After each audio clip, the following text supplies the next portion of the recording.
AI just crossed into a new phase, and it's being powered by something even bigger. Quantum computing just hit a breakthrough that quietly removed one of its biggest limits. For decades, quantum systems couldn't hold information long enough to do anything useful. Now that barrier is cracking. Qubits are staying stable dramatically longer. That means real calculations, real optimization, real world impact.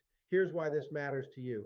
AI is incredible at pattern recognition. Quantum computing is incredible at exploring possibilities. When you combine them, AI doesn't just guess faster, it explores outcomes that were impossible to compute before. Drug discovery, materials, logistics, finance, energy optimization. But here's the part nobody is talking about. This doesn't just benefit giant corporations, it compresses leverage. The same way AI lets solo creators compete with teams, quantum enhanced AI will let small builders solve problems that used to require massive infrastructure. And you don't need to understand quantum physics to benefit. You interact through AI layers, natural language, intent-based commands, vibe coding instead of traditional development. You describe the outcome. The system handles the complexity.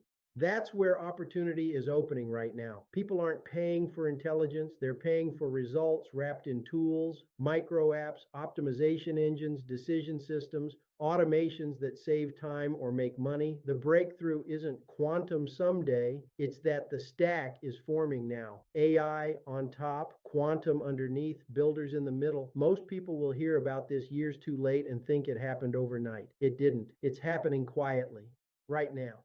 And the people who notice early don't need permission. They just build.